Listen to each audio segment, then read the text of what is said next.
This is the short angle brush, and these are the same. The 0 brushes. One has a much better point. The orange one has a better point than the black one. I still like to use the black one. I've just drawn us earlier. This one. I'm just thinking of having kind of like a relaxing some faces. Thinking of having just a relaxing colour session. I thought I drew another face at some point. I'm not sure where in the book though. Maybe it was somewhere else. I drew this earlier. It's very different. You can probably tell I did draw the other side of the face and it didn't work, and so I was trying to figure out a way to make it a little bit different. It's not finished yet. It's interesting how it turned out. It's very different to what I normally do. So it'll be later on I will be colouring in one of my ink drawings. Now this was just testing out and playing with colours.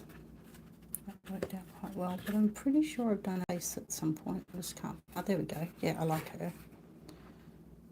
Looks kind of like a forest fairy or something. So maybe I will try and colour her in. I will see. So I've got everything ready to go. I have my watercolors in front of me. I've already mixed up some skin tone. It's dry at the moment.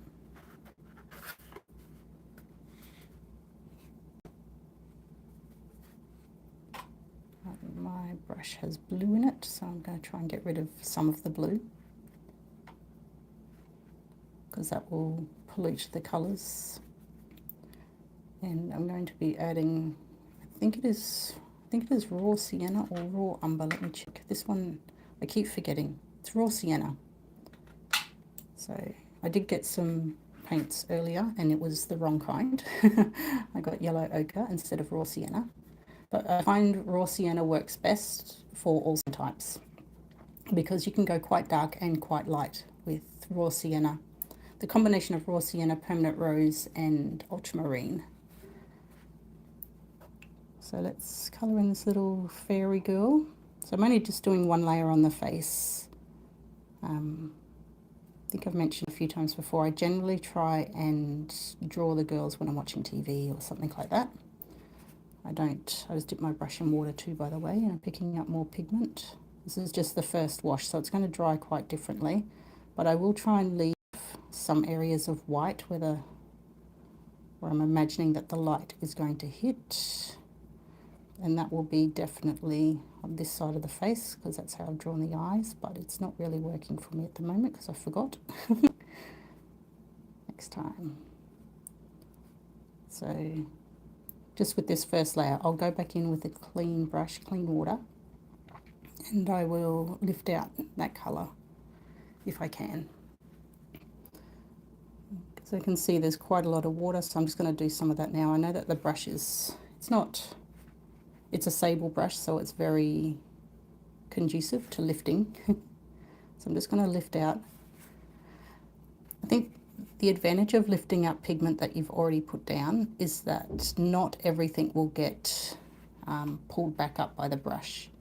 And so you kind of get this natural highlight that already has a little bit of the colour that you've put down. And I think that's quite good as well. So like, not all is lost if you can't lift everything. It's completely fine.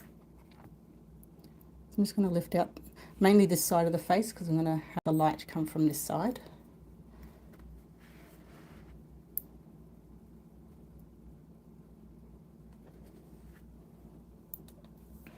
I'll just pop up my tablet here so I can see any comments if they come up. It's something that I always miss when I'm doing this one.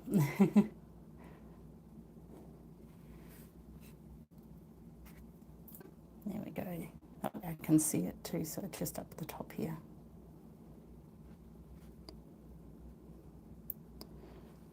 So working in this size as well is quite good because things dry pretty quickly. You can see with this first layer, like it's going to look messy and it's going to look bad for quite a while.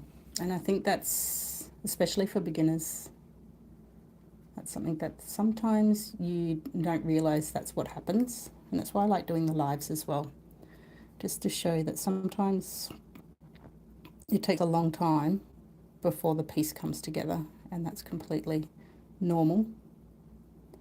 So now I'm just going in and I'm building up where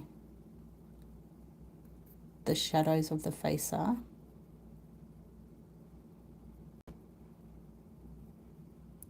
And the whole time I'm trying to think about where is the light hitting on the face. I'm just going with layers, something relaxing, something just easy on a Sunday night.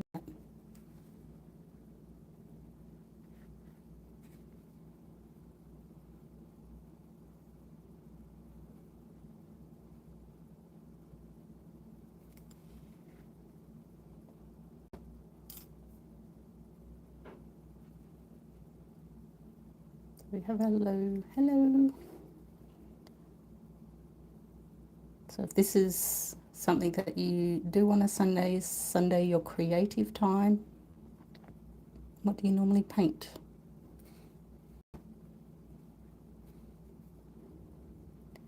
Do you have a studio, or is your studio your kitchen table? Which was mine for quite some time as well.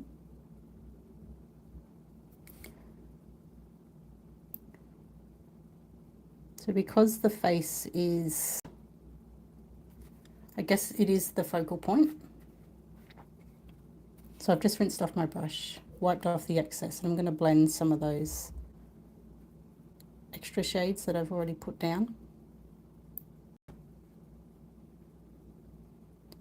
So it's a lesson in patience, this is, which normally I'm not super patient when it comes to painting and drawing. So I've only used 2 colours so far. I've only used the raw sienna and the permanent rose. So it's quite a bit different. We're just focusing on the face, which is different to what we did last week, which was like incorporating hair and everything like that. And it's very similar to the one, I didn't film it this morning, but just playing with the colours with this one. And this one's half the face, and this was kind of, I drew these at the same time, so this one worked. It reminds me kind of like a joker or a jester, like in a pack of cards. I think that would be a cool card to get if you like to play in cards. But this one, I think it had more of a whimsical feel about it, mainly because of the shapes of the leaves and things like that. So I was going to play on that a little bit more today. I'm going to go in with some, you can probably see on my palette, it's just some permanent rose. It's a very small amount, and I'm not using a lot of pigment. I'm just going to drop in some colour that's on the cheeks, and then I'll blend that out. And I'll do this a couple of times so that you've got that hint of colour on the cheeks, but it's not something that hits you in the face. While still trying to maintain some kind of transparency.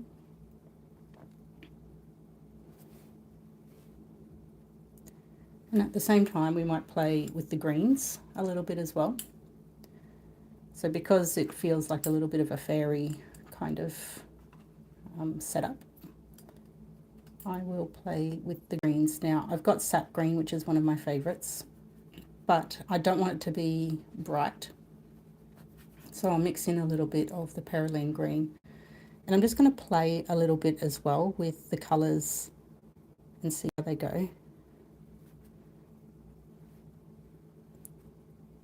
And this is something too that playing around like this in a sketchbook is very important, because you get to learn like how your paints interact, how they flow.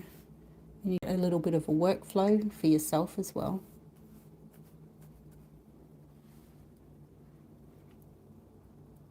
And you get to know some of the colours that are more like your go-to colours, colours that you tend to reach for more often than others.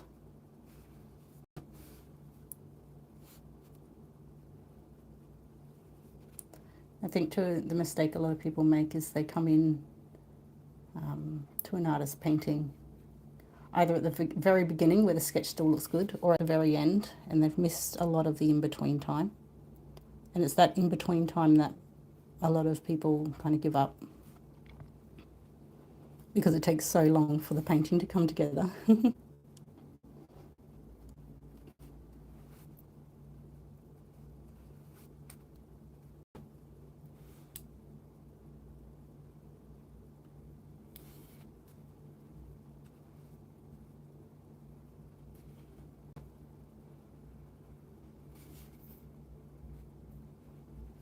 So I'm just going to let that dry, and there's part of the face that would have dried as well.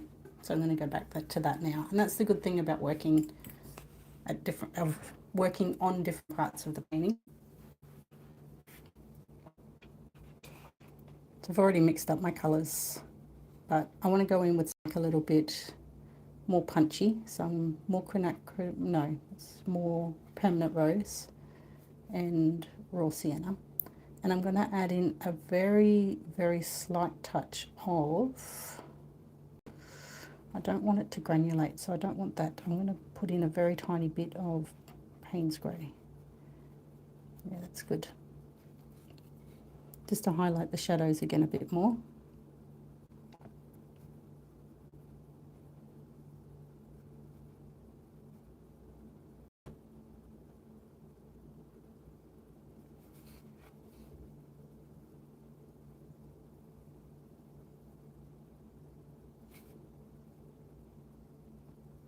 And rinsing off my brush, wiping off the excess.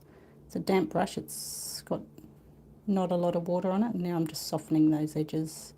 Still trying to maintain some kind of light and darkness, but it's definitely different in that this side of the face, the left hand side, is a lot more in shadow than it was before. I'm going to do the same for some parts of this side of the face as well.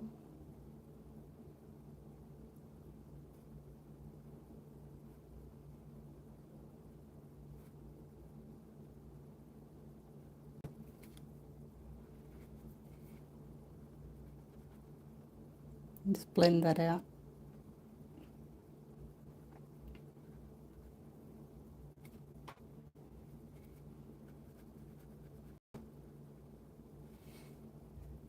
So you can see I've got hardly any colour really on my palette. I'm just lifting up tiny bits of colour really. And that's a good way that you can control watercolour.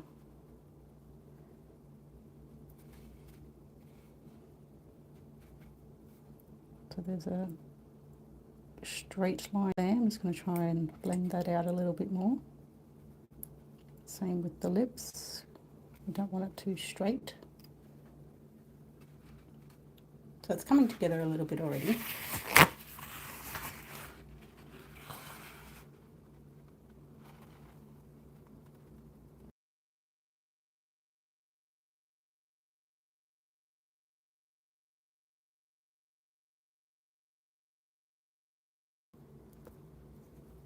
Just testing the camera. Excuse me. So now I'm going to go in with a little bit more of the permanent rose, and I'm going to touch up the cheeks again, just like we did before, because it dries. Water dries lighter than after you've put it on. And that's where you go in with the layers over and over again. And if it's done right, it's those layers that create kind of that luminosity.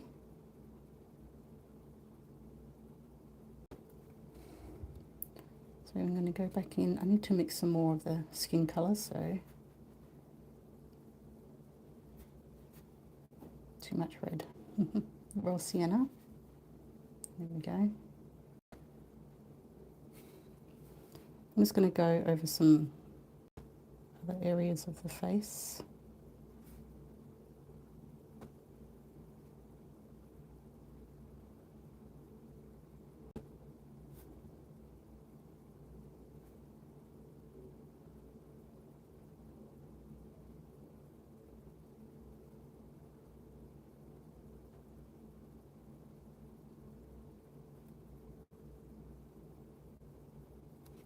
Rinsing off the brush,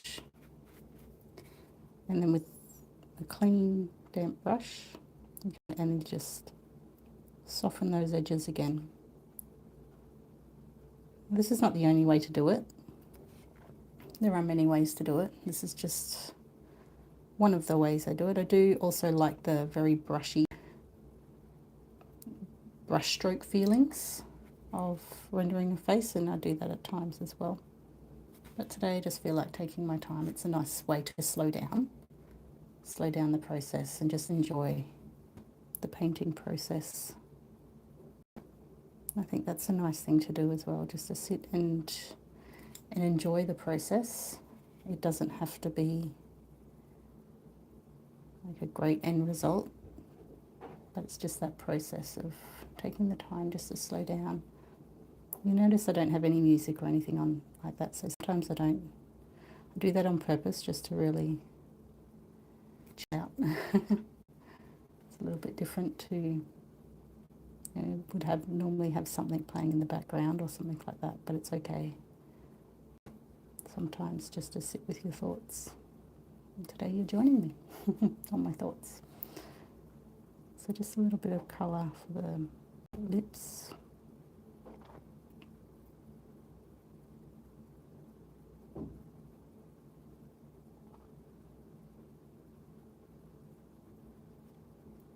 My brush really is quite dry. I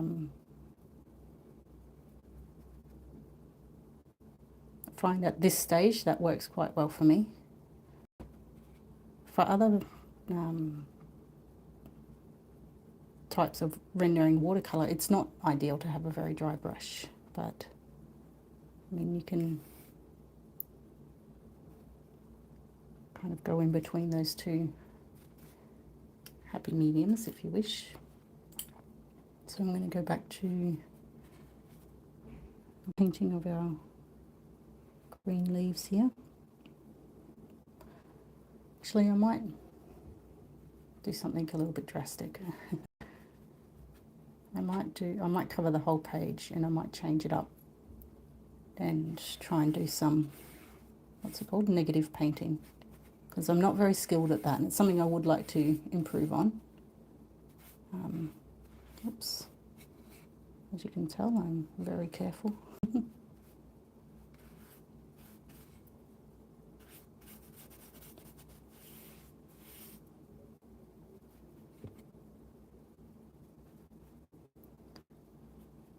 So you can change your mind, it's okay. Especially when it comes to watercolor. That's one thing I always was wary of with watercolor. I'd always heard you can't fix mistakes. And it's not always true. You can't, in the sense that, you know, maybe you can't come back in 3 years' time, especially if you've sealed it, and redo something, because once the paint's like the mode of painting, there's definitely a lot you can do. It's not all lost. And depending on the paper too, depending on your materials, like some, they're not created equal. Some, it's very difficult to go back and do it because of the limitations of, say, the paper or even the colours that you use. Sometimes some brands are a little bit less forgiving than others, and some colours are less forgiving than others. That's just the nature of it.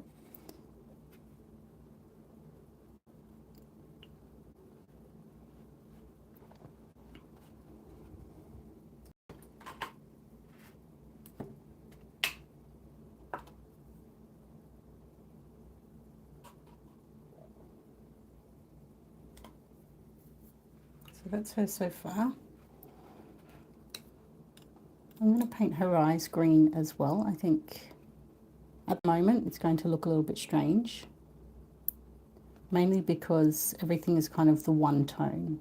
Nothing stands out at this stage.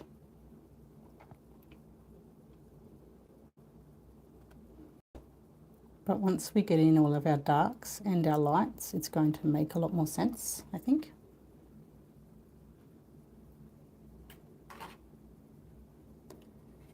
And because I had put so much water and pigment down on there, that's going to take quite a bit to dry. And that's okay, so we'll just keep working on the face slowly, dropping in more shadows here and there. And this is the stage where you really get into that ugly stage, in that it doesn't feel like it's coming together. It doesn't feel like there's like an end point. And that stage can last quite a long time.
So I feel like I put the pink on her cheeks, just it's a little too much.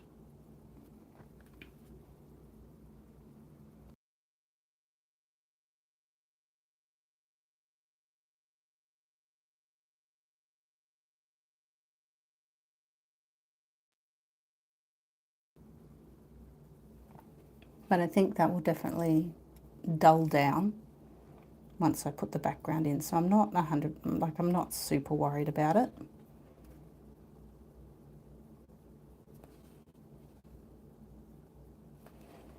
Now at the moment it still looks in between because there's no definition at this stage.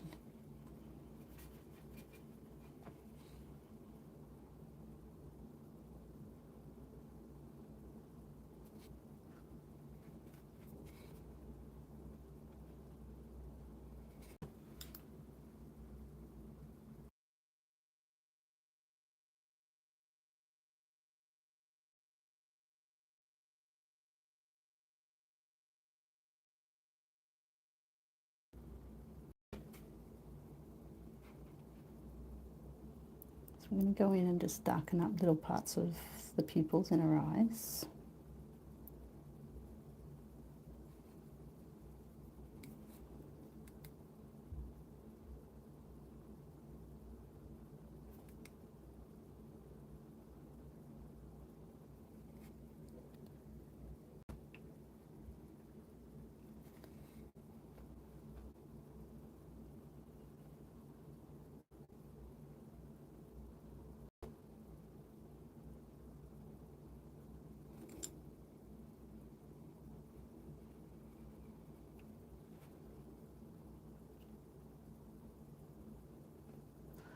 Slow.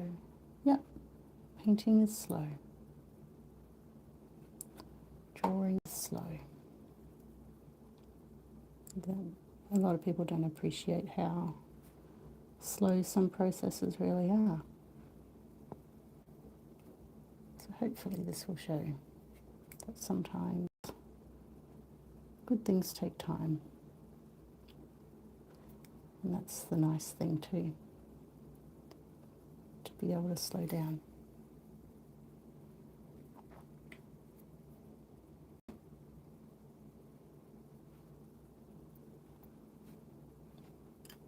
So what I'll do now is I'll mix some more of the green. So I try to do quite a lot of it because we've still got a decent amount of the page to cover. Hello.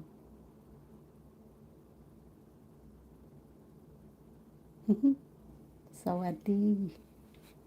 Sawadee ka.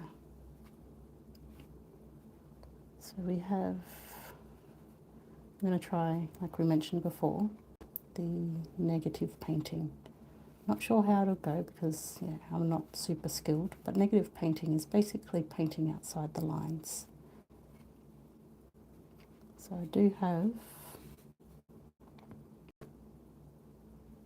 some parts here where I won't put any pigment down. I'll make sure to leave the layer underneath. Already I'm starting to get marks in there, which I like.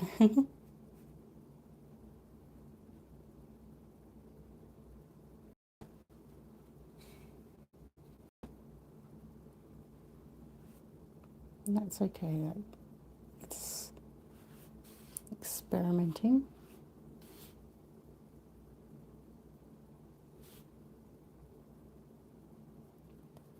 I think if we're patient with this method, then you'll be able to really see the difference later on. And I think that's the thing with negative painting. Sometimes it can take a long time for the results of the negative painting to reveal itself. Hello artists, Sawadika, hello. Thank you for joining us.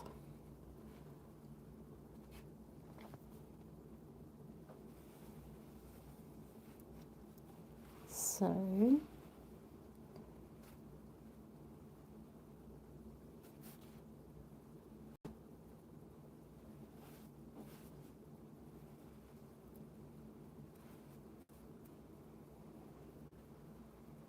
see in the comments we have some from Thailand. So nice to see you. Indeed on that. เป็นนักศิลปะเหมือนกันไหม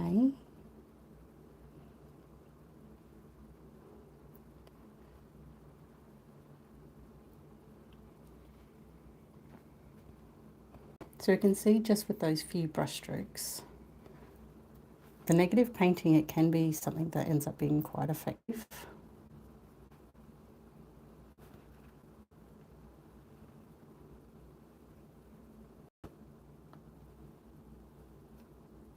Because once we keep going over with the layers, it just builds and builds with each layer.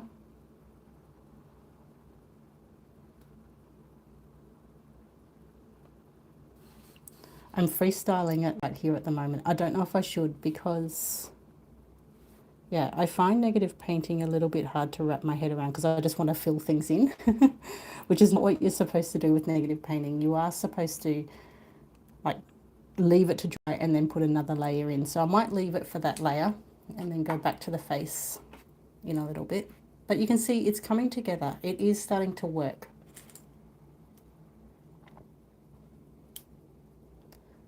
So I'm going in carefully each layer as the face dries. Like I'm doing these parts of the background on purpose because I'm waiting for those parts of the face to dry as well.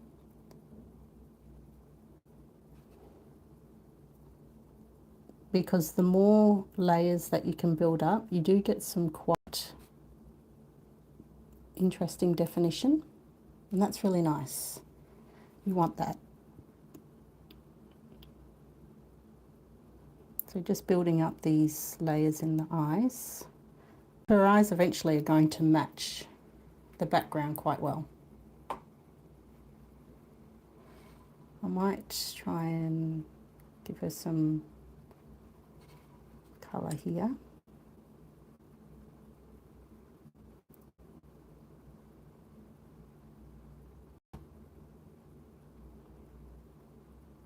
Now remember, the light is coming from up here and facing down. So we want to make sure that the light kind of hits that bottom part of her lip as well.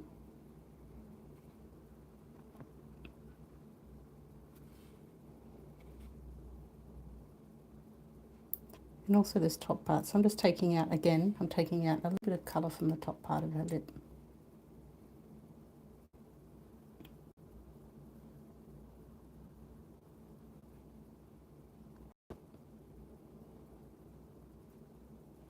So now I'm going to swap brushes. This one, it's the same size as the black one, but I'm not sure if you can tell. So this one here, the point on this one, it's kind of gone. It's not really there, whereas the point on this orange one is a lot sharper. So I'm going to use this orange one for a lot more finer details.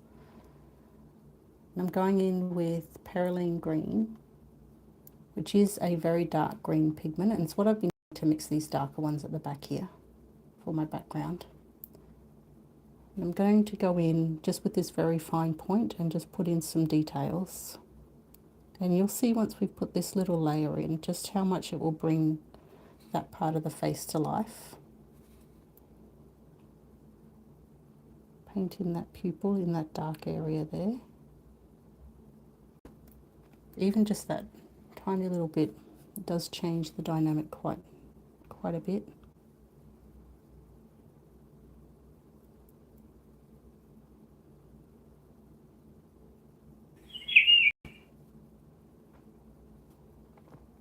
Now these will always dry lighter, so you might have to go over them a couple of times. You might have to come over again when it's dry.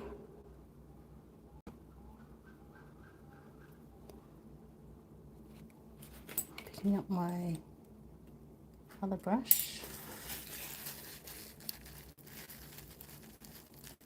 I need to darken that area, like around her nose. And pop that back in.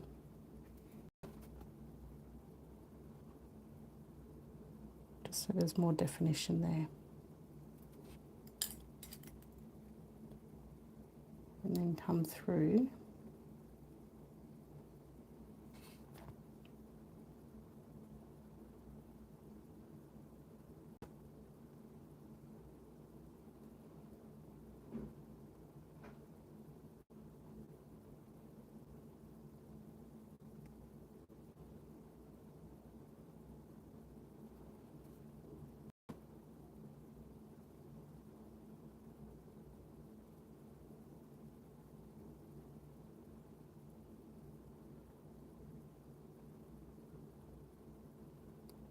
Now already just that one little section has started to make her face really pop.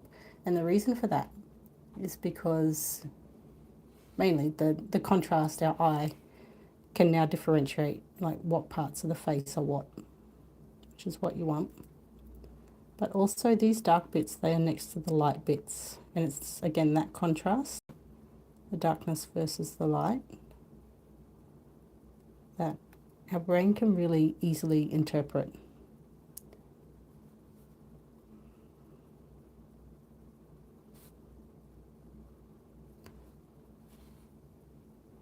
She should have a name. We call her our little, what do you call it?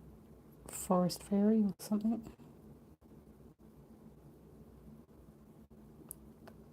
It's amazing, just with a few little strokes you can change the expression of the face as well.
This is very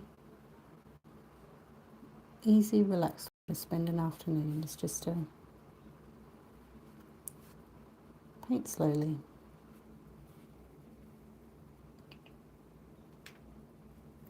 Not be too worried about the outcome.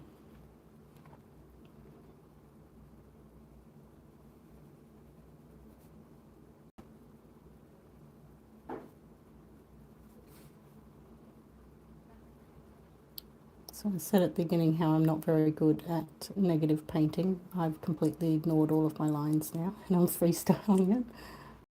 I'm not sure how it'll turn out. If you have any suggestions, let me know.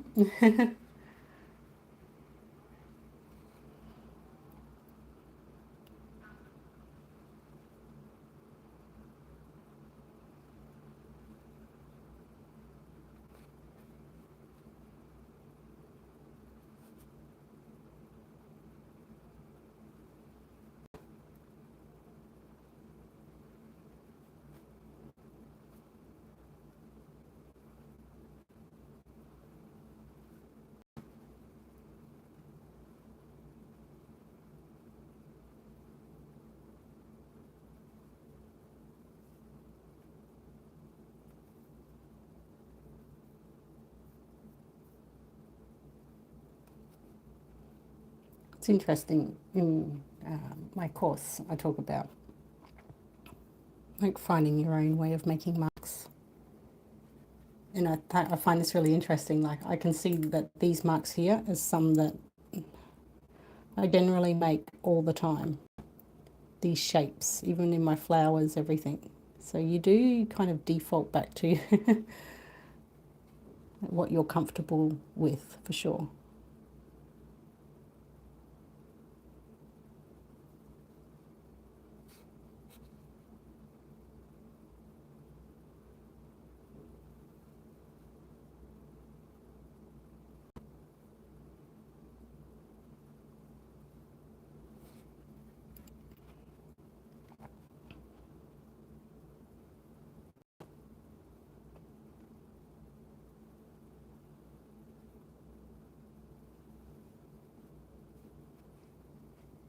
You can see where I've put my hand on it, so it's kind of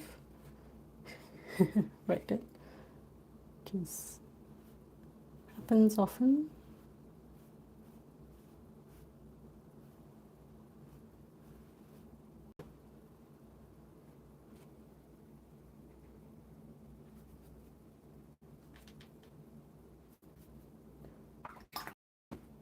So in some ways I've kind of polluted that sap green a little too much. I am running out of it. I do need to get some more.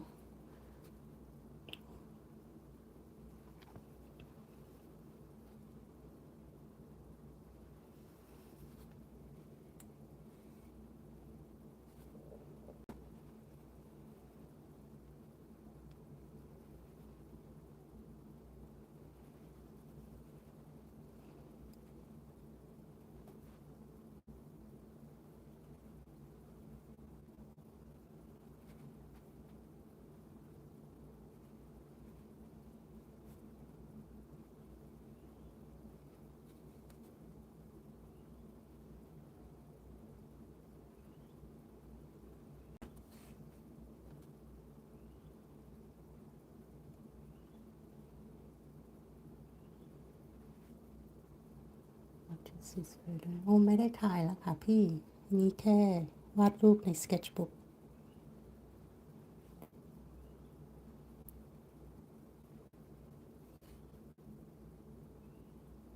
That's not for sale. It's just one of the things that I make in the sketchbook.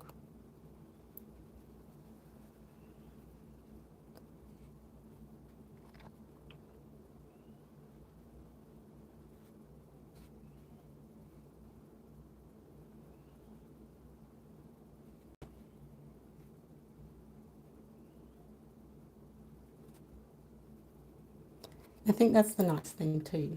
You have the freedom of playing in your sketchbook, and it's really nice. You can, if it doesn't work out, it doesn't really matter. Like the one that I did this morning, I was a little bit worried. Oh, it's not going to turn out. But it didn't bother me because it was kind of low pressure, no stakes.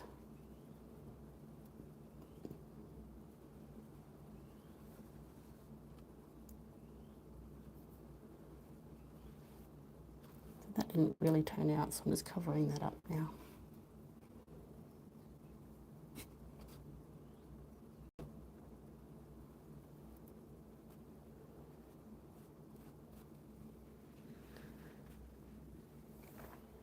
So at the moment, it's feeling a little too busy, and I think I've just gone a little bit too far with the background. So we're losing her face a little bit in there. So what we're going to do is we're going to try and make it stand out again. And the way to do that is just to put that contrast back in. So I kind of like how the background is, but we need to make her face stand out somewhat. So I'm going to do that by just making really dark lines in selected areas and bring the attention and the focus back on her face a little more. So I'm just going to do that now.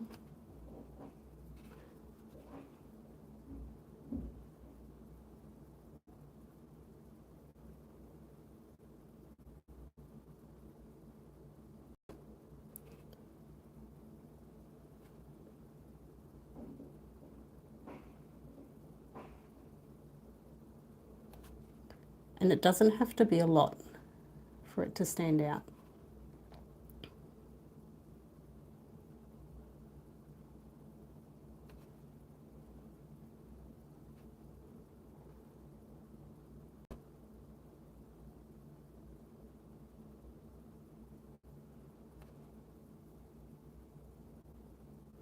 So definitely down the face. I'd already intended right from the start to fill this part. Okay, real art Cockle marker, thank you.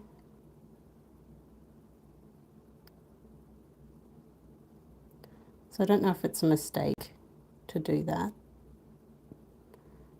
But again, it doesn't matter because at the end of the day, this is an experiment in the sketchbook. And you think,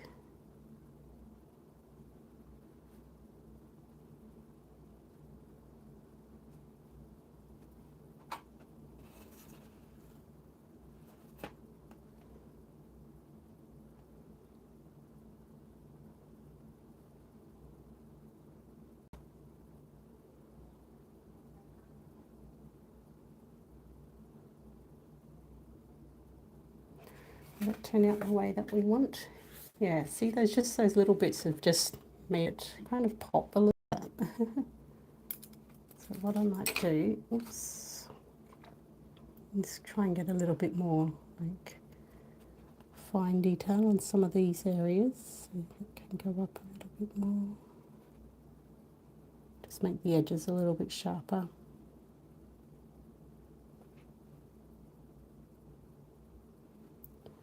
The same with this. These little tiny dark details will make a big difference, I think. And kind of take away some of the awkwardness of the feeling of the strokes of the brush.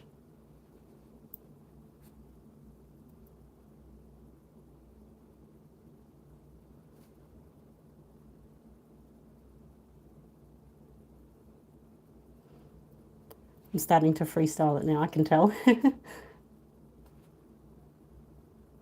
Which is good too, like it's nice to feel like you have the freedom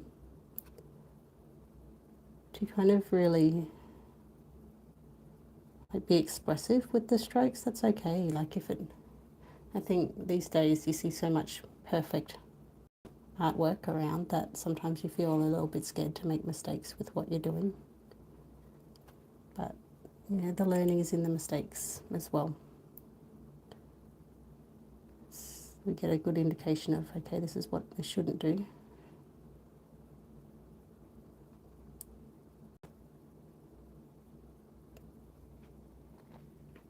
That's kind of cool. I like that. I think she's kind of cool.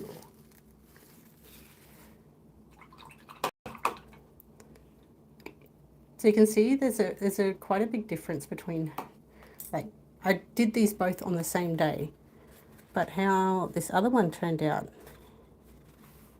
it's very different. Where did she go? And it's like the color selection as well.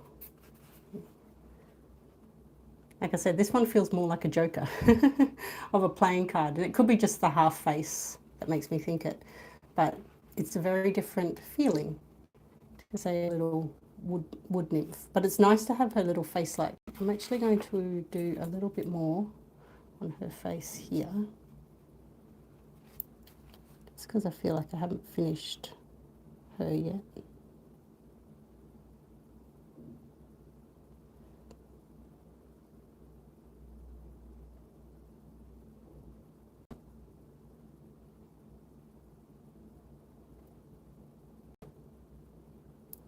Okay, I've darkened this bit, and actually now I don't like it.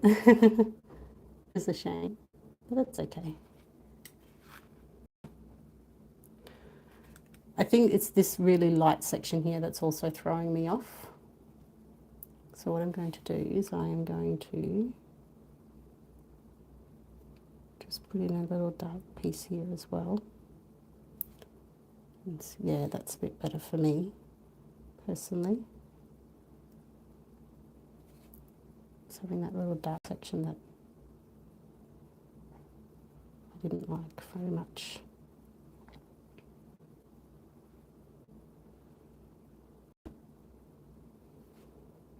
So if you've stuck around from the start, then you would have seen like the progression of this piece, which is really nice too. Sometimes it's nice to see what you started out with.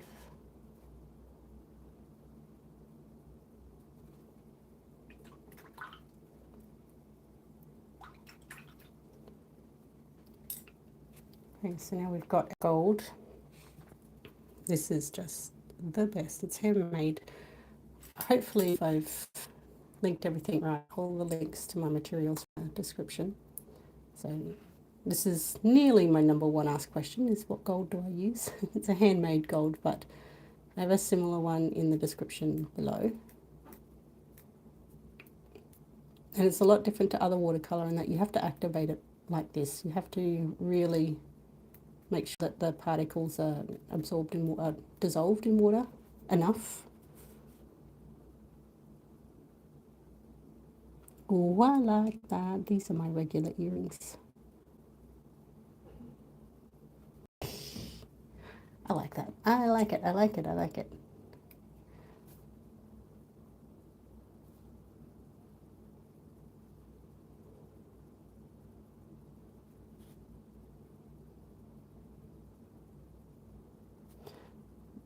This is the fun bit for me. Earrings. I wear big earrings. I like it. Cute. That's our little face. It's interesting, like, that has taken me nearly an hour. But it's interesting, like, if I was to edit this video and make it for YouTube, this would be no longer than 5 or 6 minutes. So it just shows you how much, like, of the decision making. Obviously it's slow. It's a slow afternoon. I'm doing this slowly, and that's okay. But that kind of gives you an indication of the timeline as well. Like, sometimes it just doesn't go as quickly as it looks like on YouTube. So it's because I'm, yeah, after a slow evening, slow morning, it depends where you are in the world. I'm going to colour in this one. I drew all of these, so any one that comes up, I drew them. And I've just copied them onto watercolor paper. And it depends on the printer. Sometimes the printer, if you print it on your printer, it depends on the ink in your printer. The black parts can run, especially if you use, but I'm going to try and not use a lot of water. And I'm going to try and stick with, I'm not sure how I'll go, but I'm going to try and stick with some like yellows, oranges, and maroons for this one. Now I've done quite a few of these already, and it's just really relaxing. It's just, I've loved colouring in for my whole life. And I find these really lovely and relaxing to do. So what I'm going to do is I'm just going to make this shape here. I'm going to make it all yellow. Where it's possible, I'm going to try and not colour in those little lines if I can. I've already done that for the bottom part here. But I'm going to try and make a little bit of a gradient as well. But I'll just put the base colour down first. And I find that these little activities, they're also quite good for like learning about your colours, how they interact, how they mix, their properties once they're mixed with water and stuff like that. It is fun. They are fun to play with.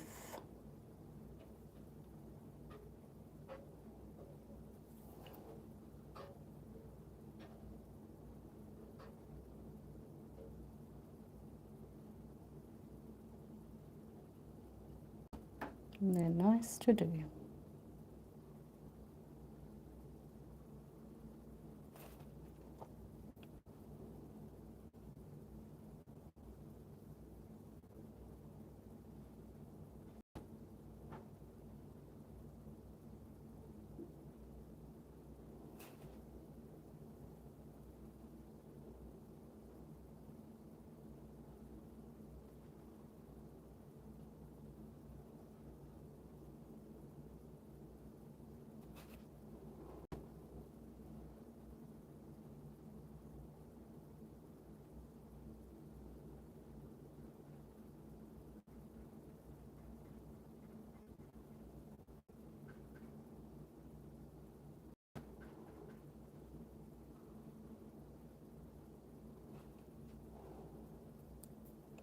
I definitely recommend having activities like this that you can just fall back on.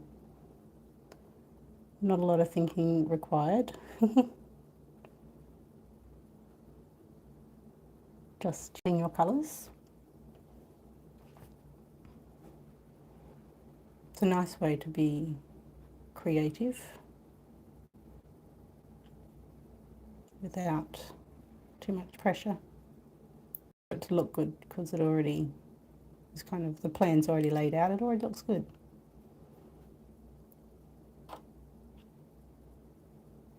There's one channel on YouTube that, I don't even remember the channel name, where he has like colouring in pictures that he's drawn, but he uses only two colours to basically create light and shadow.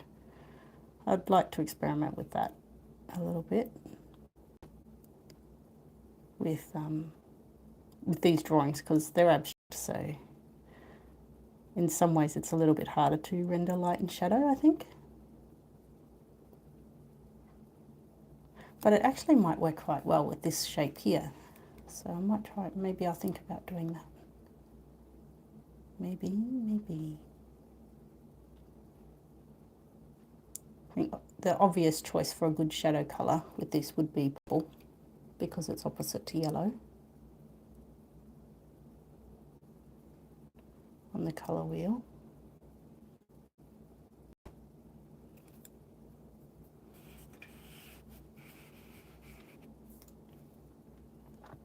So this particular yellow is Windsor yellow, I think. So it's a warm yellow in the Winsor Newton Professional range. I don't tend to use yellows so much in my work, mainly for mixing like skin tones or something like that. And if I do use yellow, it's not the lemony yellow, it's usually very like warm, like sunset colours, especially for landscapes. I find yellow sometimes a little bit hard to incorporate in my kind of landscapes because they're very monochromatic, like they're generally the same colour. So sometimes I find it a little bit difficult. Doesn't mean it's impossible.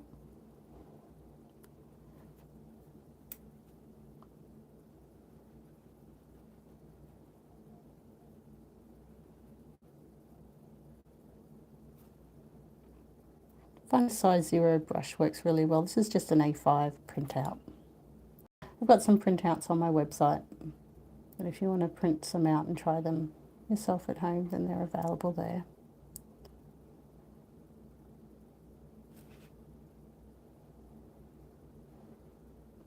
Again, these kind of drawings is what I sit down and I draw. Usually in my sketchbook, because that's where they all start. Like there's one I've got. This one's more of a painting sketchbook. I don't think I've got many other drawings in here. Nothing like that. My other sketchbooks definitely a lot more for these kinds of abstract, which is nice.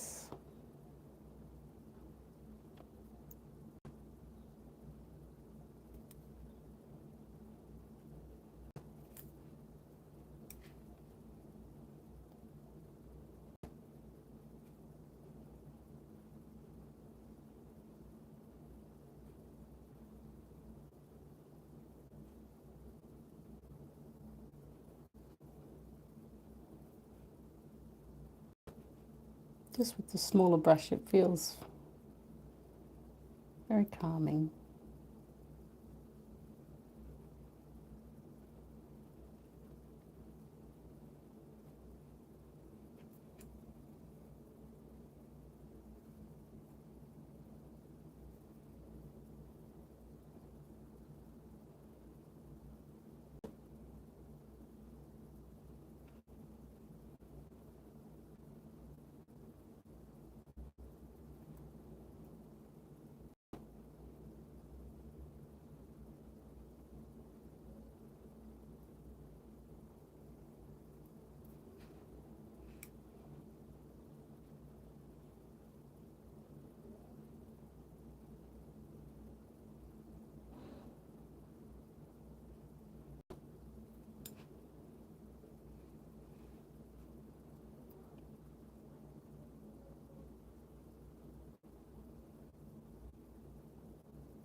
So that's there. I guess I'm going to have to balance that yellow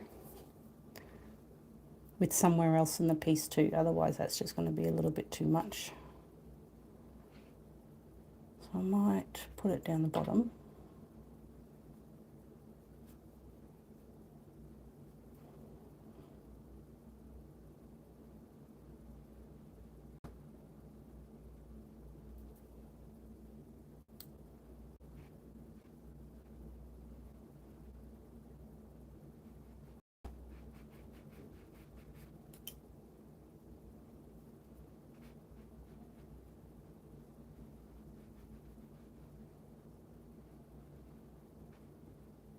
Yeah, I think that'll work well with what I have in mind. So we talked about this idea of like painting light and shadow, and I think this would be it's going to be hard because I've never done it before, but it's going to be a very good opportunity to kind of play with that, with all these like spaghetti strings. So what I might do is I might mix like a warmer yellow, and so it can give me a little bit of a guide as to where to go. So I'm mixing some yellow, some of the Windsor yellow, and I might mix it in with, let's make it quite warm. Let's go the scarlet. And with that mix, which is going to be much different to this yellow underneath, I'm going to, so I've got to imagine where the light is going to come from. So for me, let's imagine it's coming from up here and shining that way, so that everything that hits that is going to have this warm shadow next to it. So let's do that first and just see if it makes much of a difference. I think it already has. So if it's hitting there, then that's going to be in shadow. That's going, if it's coming from above and across, then it's not going to hit there. It will hit here, and like it'll cast a shadow here, and it will cast a shadow here, I think. Yeah, for sure. it will hitch that. So this is the same. So anything going this way, I think we're pretty safe to put a shadow in next to it. Let's see if it works. Now because it's coming that way, it's going to hit the top of there, but underneath here will be in shadow. No, it won't. Okay. It's because it's hitting there. So let's take that back out.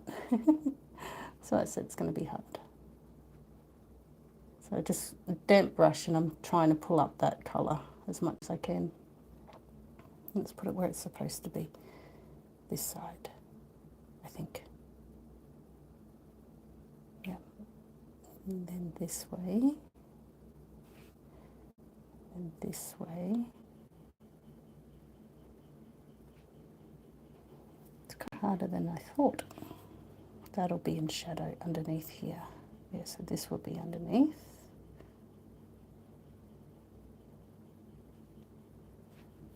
Because that's facing down, it's coming across. Yes, I think.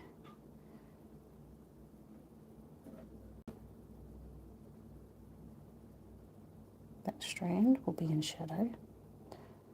That will be in shadow there, because that's going to hit the top. So that will also be in shadow, and so will that. It's a little bit harder than I thought.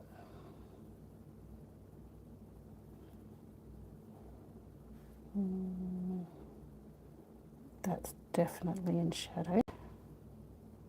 As is that. That is a little bit, and then it kind of fades out.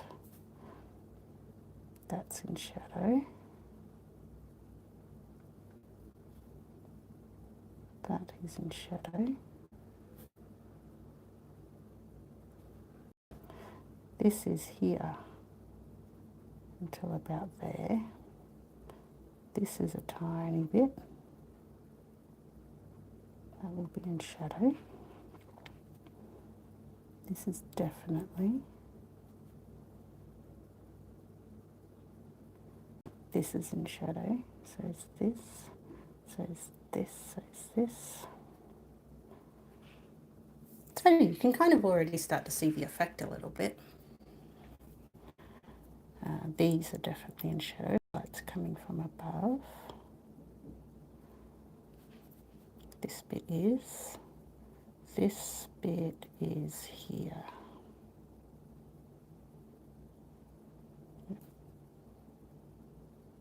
That is. This bit is. So is this. So is this.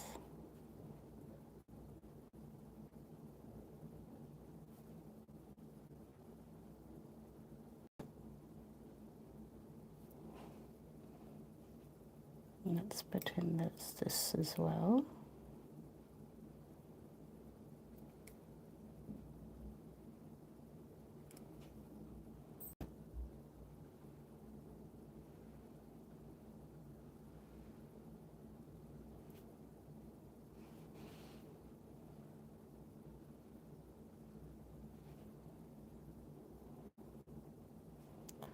This will be in shadow because that edge is going to cause shadow. Same with this bit here.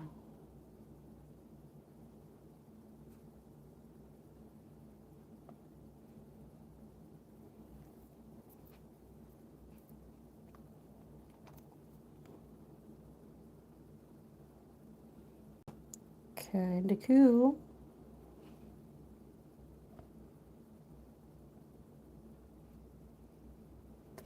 So what I'm going to do now is I'm going to get some of the perylene violet, which is one of the darker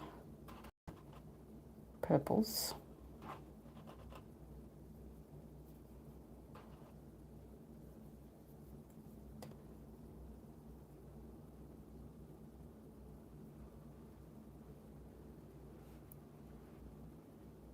Let's see if that... Let me go along the edge of what I just did and see if that makes any difference to the effect.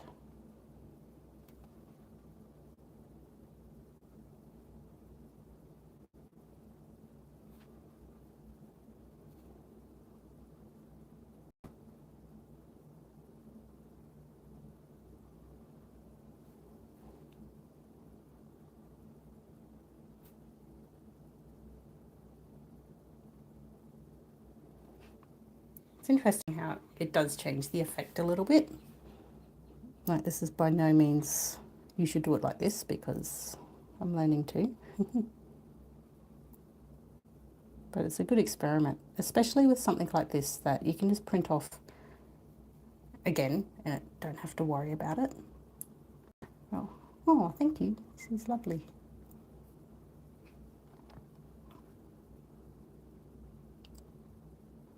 Because if it doesn't work, I'll just, yeah, print it again and try again.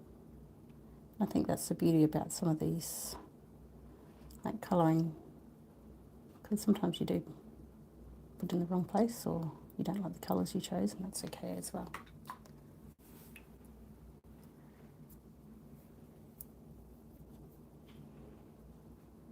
Let's get a little bit more. So that's permanent. So I've used only 3 colours so far, which is Lindsay Yellow, Perylene Violet, and I mixed a bit of Scarlet Lake into the yellow to have that deeper orange colour.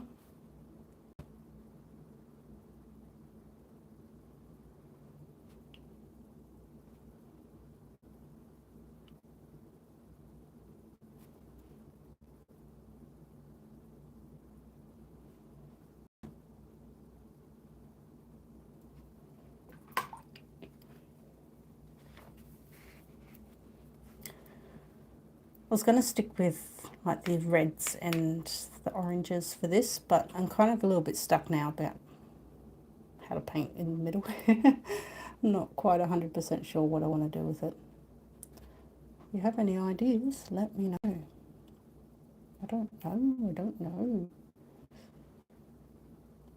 I might use some of the Scarlet Lake on the shaded bits, just to light wash and see what happens.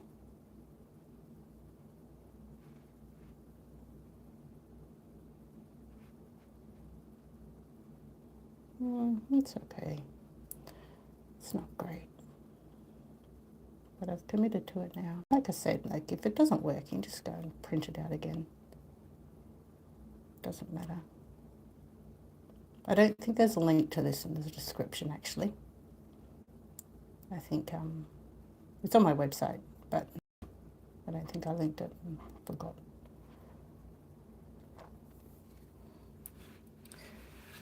It's funny, you can't really see just how bright the red is in the camera. Like, it's quite a bright fire engine red, but I think the way the camera is looking at it, and with the shading, it looks very maroon. Maybe it's the lighting too. Like, natural light is beautiful, but the camera definitely doesn't pick up that it's quite a vibrant red. Let's hold it at a different angle, it might be better.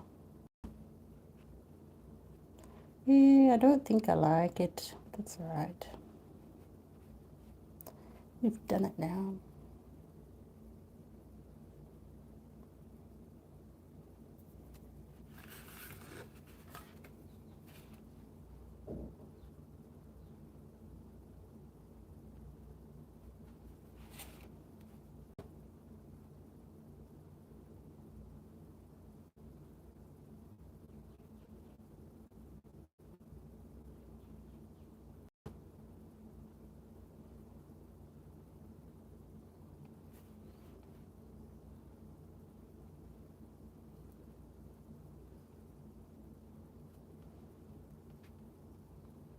So to stay with the theme, anything that's shaded, I might give it that red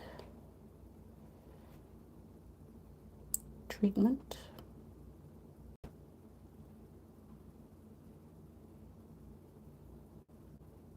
Something similar to that.